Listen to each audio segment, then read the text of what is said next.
नमस्कार दोस्तों, मैं कपिल बोड़ा निकवी क्लासेज में आपका एक बार फिर से प्रश्न उत्तरी क्लास में आपका हार्दिक स्वागत व अभिनंदन है। दोस्तों, हमारी प्रश्न उत्तरी की क्लासेज निरंतर चल रही है, उसमें हम आगे बढ़ाते हुए आज चर्चा करेंगे अगले नए क्वेश्चन पे। राष्ट्रपति द्वारा किस अनुच्छेद के तहत सत्र आहूत किया जाता है? सत्र आहूत करने, सत्र अवसान करने और सत्र का विघटन करने का कार्य किसका होता है? दोस्तों, राष्ट्रपति का होता है। तो यही हमने प्रश्न में पूछा है कि सत्र आहूत करने का कार्य राष्ट्रपति किस अनुच्छेद के तहत करता है, किस अनुच्छेद के माध्यम से संसद में सत्र आहूत करने का कार्य करता है। दोस्तों, संसद में 3 सत्र होते हैं, बजट सत्र, मानसूनी सत्र और शीत सत्र।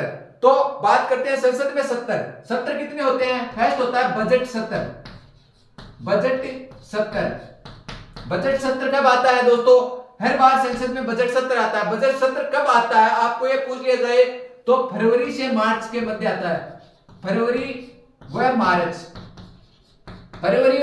में सत्र होता है। वो कौन सा होता है? बजट सत्र होता है। बजट सत्र फरवरी और मार्च में क्या पड़ती है? थोड़ी बहुत सर्दी पड़ती है। इसके बाद में हमारा बजट पेश होता है। इसके बाद में कौन सा सत्र आता है दोस्तों? मानसूनी सत्र आता है। बात करते हैं दूसरा मानसूनी सत्र। इसमें मौसम संबंधित घटनाएं होने लग जाती हैं, बारिश का माहौल आ जाता है। ये तो आप ही बताओ सत्र कब होगा? तो मई से जून के मध्य में सत्र होगा। वो कौन सा सत्र होगा? बजट सत्र होगा। कब होगा? तो ये जुलाई से सितंबर। बारिश कब होती है? जुलाई और सितंबर। जुलाई से सितंबर के मध्य कौन सा सत्र होगा? जुलाई से सितंबर के मध्य मानसूनी सत्र। इसके बाद में आता है दोस्तों शीतकालीन सत्र। तीसरा सत्र कौन सा होता है? शीतकालीन सत्र। तीसरा सत्र होता है शीतकालीन सत्र होता है। तो वो कब से कब तक होता है? ये सितंबर तक तो हम पहुंच गए। सितंबर के बाद में नवंबर और दिसंबर में सर्दी कब पड़ती है? सितंबर के बाद में नवंबर और दिसंबर में सर्दी पड़ती है। तो नवंबर व दिसंबर में कौन सा सत्र होता है? शीतकालीन सत्र। तो संसद में इसी प्रकार से कितने सत्र होते हैं? 3 सत्र होते हैं। और संसद में 2 सत्र होने अनिवार्य है। संसद में एक सत्र के बीच में अधिकतम 6 महीनों का अंतर हो सकता है, इससे ज्यादा अंतर नहीं हो सकता। तो संसद में सत्र की बात करते हैं। अनुच्छेद 60 किसके लिए है? अनुच्छेद 60 में राष्ट्रपति के बारे में, शपथ के बारे में उल्लेख मिलता है। राष्ट्रपति को शपथ किस अनुच्छेद के तहत दिलाई जाती है? तो अनुच्छेद 60 के तहत दिलाई जाती है। हटाने का कार्य महाभियोग होता है। महाभियोग राष्ट्रपति को हटाने का शपथ किस में दिलाई जाती है? 60 में दिलाई जाती है। तो महाभियोग किस अनुच्छेद के तहत लगता है दोस्तों? अनुच्छेद 61 के तहत क्या लगता है? महाभियोग लगता है अनुच्छेद 61 के तहत। ये बात करते हैं दोस्तों अनुच्छेद 85 को छोड़ो एक बार, इससे पहले बात करते हैं अनुच्छेद 111 में किसके बारे में उल्लेख मिलता है? 111 में मिलता है राष्ट्रपति के पास निलंबनकारी शक्ति होती है, वीटो शक्ति बोलते हैं, जैसे वीटो पावर होता है। वीटो भी कितने प्रकार का होता है? राष्ट्रपति के पास वीटो शक्ति पर्याप्त है। वीटो की शक्ति पूछ लिया जाए राष्ट्रपति को वीटो की शक्ति किस अनुच्छेद के तहत पर्याप्त है? तो राष्ट्रपति को वीटो की शक्ति अनुच्छेद 111 के तहत पर्याप्त है। 111 में वीटो शक्ति का प्रयोग कर सकता है। इस वीटो कितने प्रकार का होता है? 3 प्रकार का होता है। एक तो होता है निलंबनकारी वीटो। निलंबनकारी वीटो में क्या करता है राष्ट्रपति? जैसे कोई संसद में कोई विधेयक पास हुआ और वो विधेयक पास होकर किसके पास जाता है? राष्ट्रपति के पास जाता है। राष्ट्रपति उसे क्या कर लेता है? उसे अनुमति देने के लिए हस्ताक्षर नहीं करता है। वो क्या कहता है? संसद के पास वापिस भेज देता है कि इस पर पुनर्विचार कीजिए करें और इसमें कुछ ना कुछ संशोधन करें, इसमें कुछ ना कुछ कमी है। और संसद क्या कार्य करती है? संसद उसमें कुछ भी परिवर्तन नहीं करती है, वैसे का वैसा वापस किसको भेज देती है? राष्ट्रपति को भेज देती है, इसके लिए हस्ताक्षर करने के लिए। और राष्ट्रपति उस पर क्या नहीं फिर वापिस आया, दोबारा जो संशोधन संसद में जाकर वापिस आया तो उस पर क्या होगा? राष्ट्रपति को हस्ताक्षर करने अनिवार्य होंगे। यह होता है निलंबनकारी वीटो। इसके बाद में बात करते हैं जेपी वीटो का प्रयोग अभी एक बार हुआ है डाक विधेयक पर। जेपी वीटो को भी बोल सकते हैं पॉकेट वीटो। मतलब क्या है? राष्ट्रपति न तो क्या करता है? संसद के पास पुनर्विचार के लिए भेजता है, और वो अपनी जेब में डालकर रख लेता है और उस पर कोई विधेयक पर ना तो अनुमति देता है, ना ही कोई बात। वो अनुच्छेद 111 के तहत हुआ, एक बार हुआ। कौन था उस समय प्रधानमंत्री? डॉक्टर ज्ञानी जेल सिंह। डॉक्टर ज्ञानी जेल सिंह के समय, जेल सिंह, डॉक्टर ज्ञानी जेल सिंह के समय एक बार हुआ है। कब हुआ? कौन से विधेयक पर पूछे तो डाक संशोधन विधेयक पर जेपी वीटो का प्रयोग हुआ है। कौन से विधेयक पर? डाक विधेयक पर। और तीसरा वीटो कौन सा होता है? अंत्योदय वीटो। अंत्योदय वीटो। तो वीटो की शक्ति कितने प्रकार की होती है? 3 प्रकार की। कौन कौन सी? एक तो होती है निलंबनकारी, एक अंत्योदयकारी और एक जेपी वीटो। जेपी वीटो का प्रयोग एक बार हुआ है और कब हुआ था? ज्ञानी जेल सिंह की सरकार में हुआ था।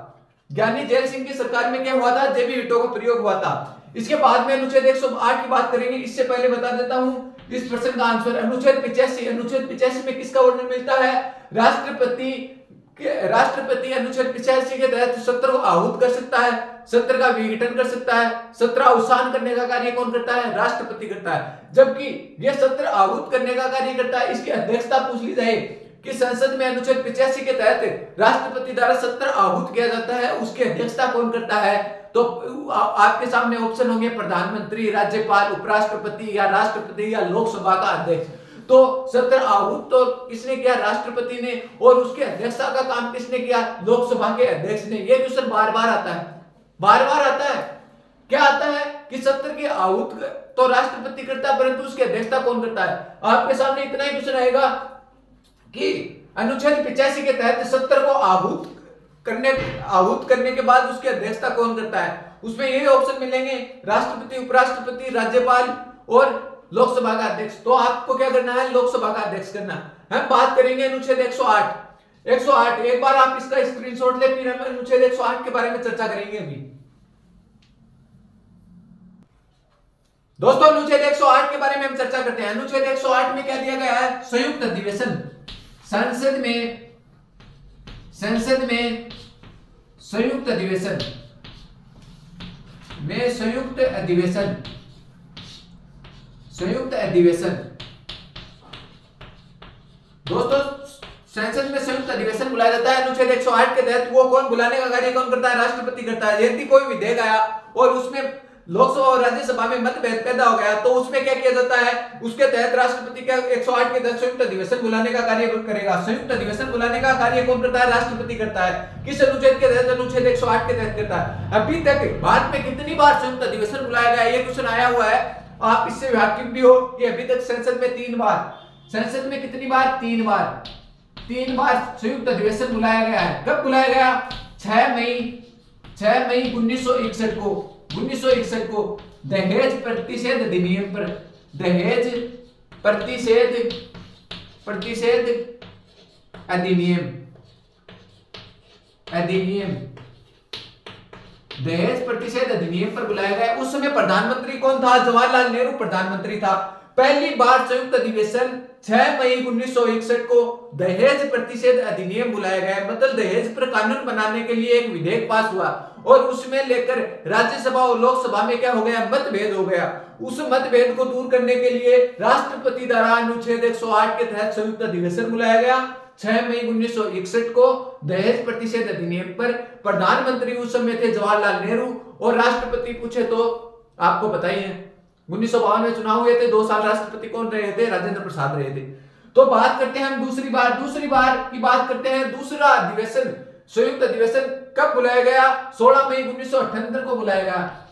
16 मई 1978 को बुलाया गया।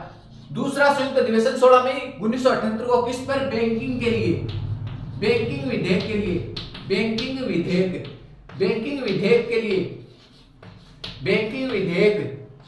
और मोरारजी देसाई की सरकार थी। मोरारजी देसाई की सरकार थी। 16 मई 1961 को संयुक्त अधिवेशन बुलाया गया।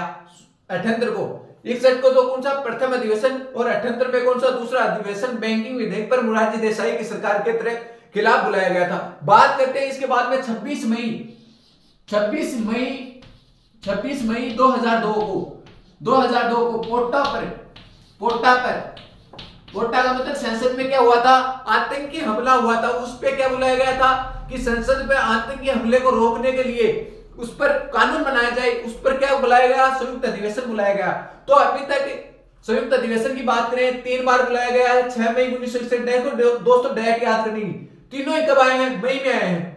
और कब आए हैं, 6, 16, 26, 6, 16, 26 तीनों ही मई में। 61, 2002 को देखो संयोग, देखो तीनों ही मई में। संयुक्त अधिवेशन कब हुए हैं, मई में ही हुए हैं। 6 मई 1961 को दहेज प्रतिषेध अधिनियम पर जवाहरलाल नेहरू उस समय प्रधानमंत्री थे। और बाद में बात करते हैं 16 मई 1978 में बैंकिंग विधेयक पर संयुक्त अधिवेशन बुलाया गया, उस समय प्रधानमंत्री मोरारजी देसाई थे। फिर बुलाया गया 26 मई 2002 को, और अटल बिहारी वाजपेयी कोटा पर अधिनियम बुलाया गया संसद पे आतंकी हमले को रोकने के लिए। संयुक्त अधिवेशन बुलाया गया और उस समय प्रधानमंत्री अटल बिहारी वाजपेयी थे। अभी तक भारत में संयुक्त अधिवेशन 3 बार आया है। अनुच्छेद 108 के तहत बुलाया जाता है और बुलाने का कार्य कौन करता है, राष्ट्रपति करता है। दोस्तों इस प्रश्न की हमने विस्तार पूर्वक व्याख्या कर ली है। हम इन आगे के क्वेश्चन पे चर्चा करेंगे। आप एक बार आप इसका स्क्रीनशॉट लें। दोस्तों हम आगे प्रश्न पर बात करते हैं। मानव विकास सूचकांक में भारत का स्थान कौन सा है। बहुत बार एसएससी जीडी में भी पूछा जाता है, दिल्ली पुलिस में भी अभी वर्तमान में पूछा गया है, क्वेश्चन आया हुआ है और अच्छा क्वेश्चन है। मानव विकास सूचकांक में भारत का स्थान कौन सा है, सभी को पता होगा मेरे ख्याल से। मानव विकास सूचकांक, मानव विकास सूचकांक का मान किसके मध्य होता है, एक तो ये पूछ लिया जाए मान किसके मध्य होता है, तो 0 व 1 के मध्य, 0 व 1 के मध्य क्या होता है, मानव विकास सूचकांक होता है। इसको पहले जारी करने का कार्य कौन करता था, HDI,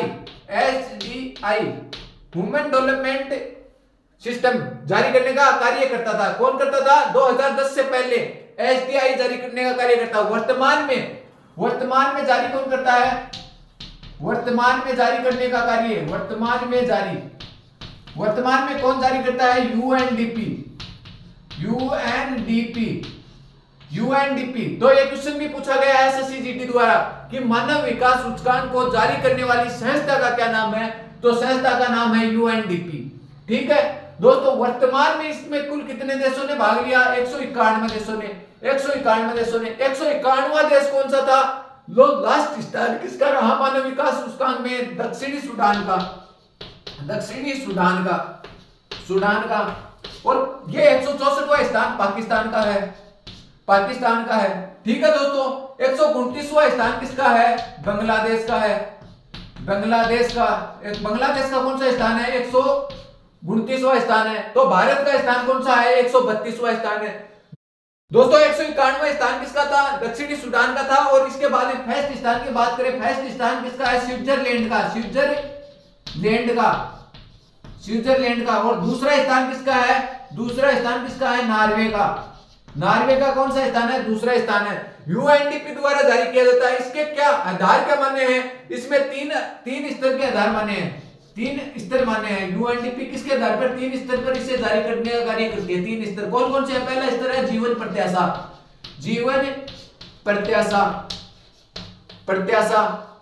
दूसरा कौन सा, साक्षरता, शिक्षा व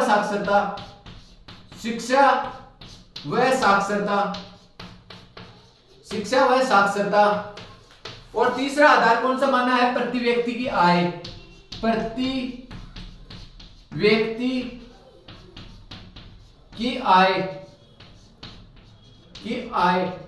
दोस्तों ज्यादा बड़ा क्वेश्चन बनेगा ना, बड़े लेवल पे बनेगा, तो कौन सा बनेगा, क्वेश्चन बनेगा ये, यूएनडीपी द्वारा निम्नलिखित में से कौन सा मानव विकास सूचकांक को ज्ञात करने का तथ्य नहीं है। तो तथ्य कौन सा नहीं है, देखो 3 तथ्य हैं। कौन कौन से, जीवन प्रत्याशा के आधार पर क्या करती है, मानव विकास सूचकांक जारी किया जाता है। और उसमें शिक्षा व साक्षरता का क्या योगदान है। और प्रति व्यक्ति की आय को गणना करने के लिए किसको शामिल किया जाता है, प्रति व्यक्ति आय को। तो 3 स्रोत यूएनडीपी द्वारा मानव विकास सूचकांक को जारी करने के लिए काम में लिए जाते हैं। कौन कौन से, जीवन प्रत्याशा, शिक्षा व साक्षरता, और तीसरा है प्रति व्यक्ति की आय। ये बात करते हैं हम वापस से, इसको पूरा रिवीजन करने का कार्य करते हैं। बात करेंगे हम मानव विकास सूचकांक पहले कौन जारी करता था, एसडीआई जारी करता था, ह्यूमन डेवलपमेंट सिस्टम जारी करता था। इसके बाद में बात करते हैं यूएनडीपी वर्तमान में मानव विकास सूचकांक को जारी करने का कार्य करता है यूएनडीपी। कुल इसमें कितने देश हैं, कुल इसमें 191 देश हैं, 191 देश है। लास्ट स्थान किसका रहा था, दक्षिणी सूडान का रहा था। प्रथम स्थान की बात करें तो स्विट्जरलैंड का रहा, और दूसरा स्थान नॉर्वे का रहा। भारत का कौन सा स्थान है 132वां स्थान, पाकिस्तान का पूछे 164वां स्थान, बल्कि बांग्लादेश का पूछे तो 129वां स्थान। मानव विकास सूचकांक जारी करते हैं तो किसके मध्य होता है, 0 से 1 के मध्य मानव विकास सूचकांक होता है। मानव विकास सूचकांक को जारी करने के 3 स्तर बताए गए हैं, जीवन प्रत्याशा, शिक्षा व साक्षरता और प्रति व्यक्ति की आय। दोस्तों 1990 में मानव विकास सूचकांक जारी होने का कार्य हुआ था। मानव विकास सूचकांक का जारी होने का कार्य कब हुआ था, 1990 में। महबूब उल हक पाकिस्तान का था। 2 व्यक्ति थे, कौन थे, महबूब उल हक वह अमर्त्य सेन, ये तो किसका था, पाकिस्तान का था, पाकिस्तान का। दूसरा था अमर्त्य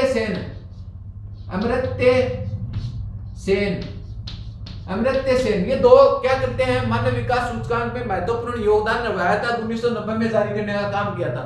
तो सर्वप्रथम शुरुआत कब हुई थी, 1990 में मानव विकास सूचकांक की। भारत में वर्तमान में 191 देश है, भारत का 132वां स्थान है। बात करते हैं 3 स्तर पर जारी किया जाता है, जीवन प्रत्याशा के आधार पे, शिक्षा व साक्षरता के आधार पे और प्रति व्यक्ति आय के आधार पे। पाकिस्तान का बात करते हैं 164वां स्थान है, कुल 191 देश है। पहले एलजीआई जारी करता था, वर्तमान में यूएनडीपी जारी करने का कार्य करता है। ये याद रखना है दोस्तों, कौन जारी करता है, वर्तमान में यूएनडीपी। ठीक है दोस्तों, आपने इसका अध्ययन कर लिया होगा। आशा करता हूं कि ये प्रश्न आपको अच्छी तरीके से समझ में आ रहे होंगे। तो आपको समझ में आ रहे हैं तो हमारे चैनल को सब्सक्राइब व लाइक करें। आप जितने से ज्यादा बच्चे इसमें सहयोग, हमारा सहयोग करेंगे, हम उतने ही अच्छे से अच्छे बड़े बेहतरीन क्वेश्चन आपके लिए लेकर आएंगे। आज के लिए इस क्लास में इतना ही, और आगे भी है हम प्रश्न उत्तर की सीरीज आपके लिए चलती रहेंगी। आपको आभार रहेगा, आप हमारे चैनल को आगे से आगे बढ़ाएं। धन्यवाद, आज के लिए इतना ही।